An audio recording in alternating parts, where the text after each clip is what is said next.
తినడం అనేది ఒక గొప్ప ముఖ్యమైన విషయం. నోట్లోకి ఏది వెళ్తుందో అదే శరీరాన్ని నిర్మాణం చేస్తుంది.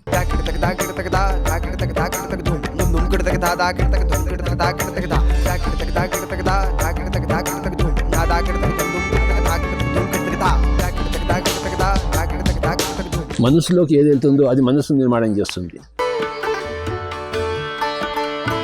మనం ఏది చూస్తామో ఏది వింటామో అదంతా మనసును నిర్మాణం చేస్తుంది.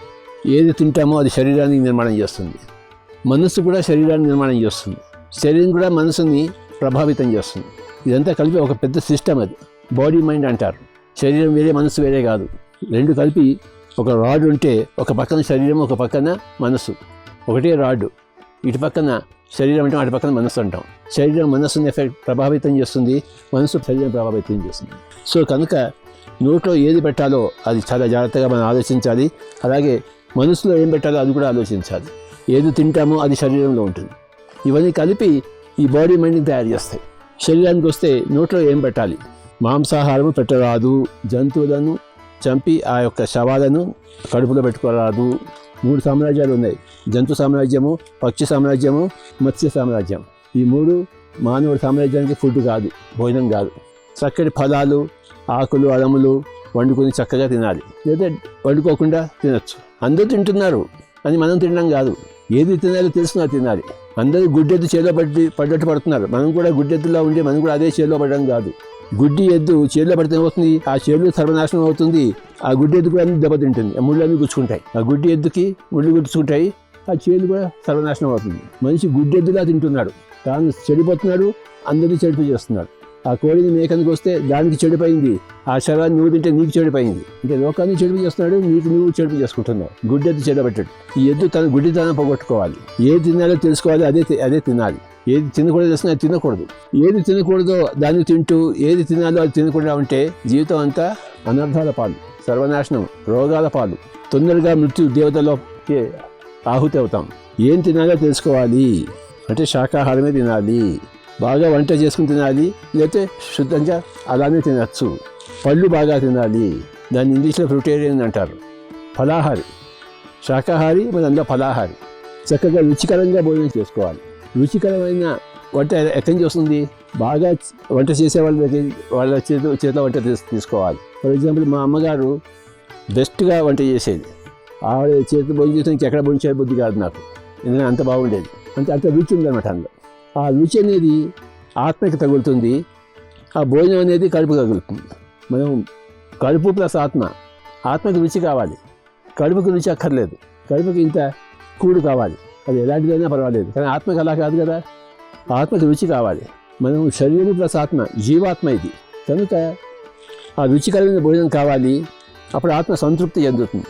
ఇంత బాగా కూడి పెడితే కడుపు సంతృప్తి చెందుతుంది, ఆకలి తీరుతుంది. కడుపు యొక్క ఆకలి తీరాలి, ఆత్మ యొక్క ఆకలి కూడా తీరాలి. కేవలం కడుపు ఆకలి తీసుకుంటే ఆత్మకి ఆకలి తీరదు. ఆత్మ ఆకలి తీరాలి. భోజనం చేస్తుంటే శుభ్రంగా ఆత్మ యొక్క ఆకలి తీరాలి. అంత రుచికరంగా ఉండాలి భోజనం. అంటే ఎవరు చేస్తే అవుతుందో వాళ్ళు చేయాలి. ఉదాహరణకు మాంసం తినేవాళ్ళు శాకాహారం చేస్తే అందులో ఏం ఉండదు, అందులో రుచి ఉండదు. అందులో వాళ్ళకి తెలియదు. వాళ్ళకి అంటే పుట్టుకతో శాకాహారంలో ఉన్న వాళ్ళే శాకాహారం వండాలి. ఒక్కోసారి నేను చూశాను, మధ్యలో మాంసాహారం నుంచి శాకాహారం వచ్చిన వాళ్ళు బాగా ట్రైన్ అయితే వాళ్ళు కూడా బాగా చేయగలరు. కానీ కొన్ని సంవత్సరాలు పడుతుంది వాళ్ళకి. మాంసం మానేసి కొన్ని సంవత్సరాలు అయిన తర్వాత అప్పుడు వాళ్ళ చేతిలో నుంచి అది రుచి వస్తుంది. శాకాహారం రుచి వెంటనే రాదు. ఒక చిన్న ఉదాహరణ చెప్తాను.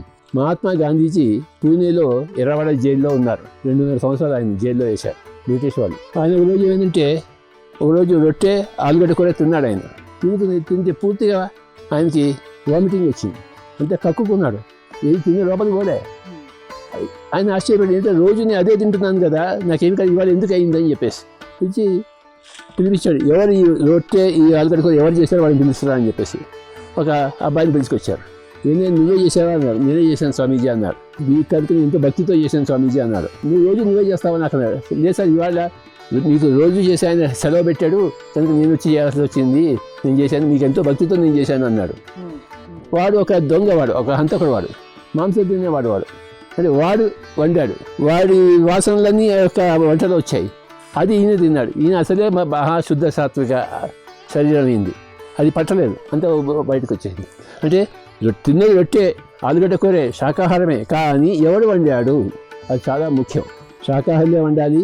శాకాహారులు కూడాను ఇద్దరు ఉన్నారనుకోండి, ఒక శాకాహారి ఉన్నాడు, ఇంకోడేమో శాకాహారి ప్లస్ గొప్ప ధ్యాని. ఆ ధ్యానం చేసే వంట చాలా బాగుంటుంది. ధ్యానం అయితే ఆత్మజ్ఞాని. అలాంటి వంట ప్రతి రోజు దొరకపోవచ్చు, దొరికినప్పుడు అది గొప్ప అదృష్టం. అందుకోసమే నేను ఒక ధ్యాని కనుక, నేను ఒక ఆత్మజ్ఞాని కనుక ప్రతి ఇంట్లో నేనే వండుతాను. నా బాధ్యత అది. నేను వండిన భోజనం పెడితేనే ఆ ఆలుగడ్డ కూర చాలా బాగుంటుంది. అందులో చాలా శక్తి ఉంటుంది, ఎనర్జీ ఉంటుంది, రుచి ఉంటుంది. మనం సింపుల్గా చేస్తాం. ఇంత దాన్ని ఆలుగడ్డని ఇంత నూనెలో వేసి ఇంత ఉప్పు ఇంత కారం వేస్తాం, అంతే. అందులో టెక్నాలజీ ఏమి ఉండదు, కానీ అందులో రుచి ఉంటుంది. ఎందుకు ఉంటుందంటే నేను ఒక ఆత్మజ్ఞానిని, నేను ఒక ధ్యానిని.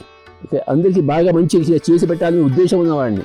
అందులోంచి వస్తుంది ఊరుతుందంతా ఆ శక్తి, ఆ ఎనర్జీ అంతా. సో ఈ వెల్లుల్లి అనేది ఏ ఉద్దేశంతో తయారు చేయబడిందంటే శాకాహారాన్ని మాంసాహారం వైపు తీసుకెళ్ళడం కోసం అలాంటి వాళ్ళ చేత సృష్టింపబడింది. కనుక ఎవరైతే వెల్లుల్లి తింటారో వాడు తొందరగా మాంసాహారం వైపు వెళ్తాడు. అందుకోసం నో వెల్లుల్లి. వెల్లుల్లి అనేది నిషిద్ధము. పిరమిడ్ మాస్టర్లు ఎవరు వెల్లుల్లి తినరాదు, ఎవరు తినరాదు, ముఖ్యంగా పిరమిడ్ మాస్టర్లు. ఆ హై వోల్టేజ్లో మనం ఏదైనా ఉడికించినా ఏది చేసినా కూడా అందులో ఉన్న శక్తి అంతా క్షీణించిపోతుంది. మీకు ఒట్టి మ్యాటర్ ఉంటుంది, అందులో ఎనర్జీ ఉండదు. కనుక మైక్రోవేవ్ ఎప్పుడు ఉపయోగించకూడదు. ఎప్పటికప్పుడు ఫ్రెష్గా చేసుకోవాలి, వేడివేడిగా తినాలి. ఇప్పుడు చేసింది ఇప్పుడు తినాలి. పొద్దున్న చేసింది రాత్రి, రాత్రి చేసింది పొద్దున్న కాదు. నువ్వు వంట చేస్తున్నావంటే దాన్ని సరిగ్గా 10 నిమిషాలు 15 నిమిషాల ముందర కూరలు తరుక్కోవాలి, వెంటనే వేసుకోవాలి. ఎందుకు సమయం లేదు? సో అది సంగతి. Thank you very much.